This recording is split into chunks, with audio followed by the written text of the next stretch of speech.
Hi, it's Cindy. And Kathleen. And this is the Classroom Cafe.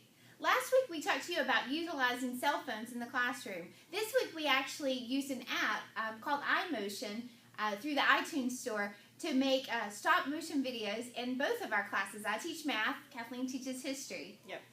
I decided to use the stop motion videos, which is stop motion, if you don't know, is just a collection of individual pictures that you put together in a video to make a flowing animation. Yes. Think of it as a claymation or even as a flip book. As you're flipping through it, you flip it through really fast, it becomes an animation. So I decided to use that. We're talking about universal early human migration, and they had to do some research and use M&Ms and track people groups' migration across the world, and they did it very quickly with their cell phones and put it together. It was really neat.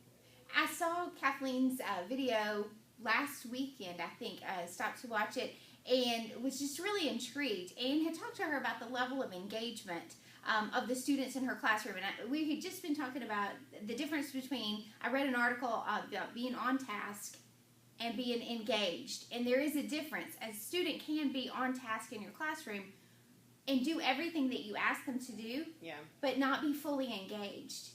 Maybe the A+ student is always on task, but maybe not fully mentally involved in what you're doing. So I loved what she did. She had the research component. Her kids were up and they were moving and they were learning.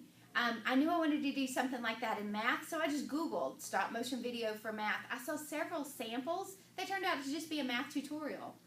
Our kids made characters out of paper, cutting out little shapes, 2 and a square root sign, and they had all kinds of characters for their video. Put it all together, took maybe 250 pictures with their cell phone, didn't use up all the memory, it was fun. And then the app, I found to be very easy. Yes. Just push, make a movie, and it does it. It can actually, on the app, go faster if you want the pictures to fly through, or slower if you want them to go slower. And so you can actually allow students to go through a process or go through a research process or creating a project, take a picture at every different stage, and you can go flip through it really slow. And so somebody could see, wow, I have this finished project, but how the students really put it all together. We loved it. We wanted to share it with you. If you're not sure how it would work in your subject, I say Google it. That's what I always do. Thanks for joining us this week. Next week we're going to talk more about back to school night. We actually have back to school night next week, so we're going to share with you the things that we share with our parents. Thank you so much. Join us next time where we take it from worksheets to wonderful.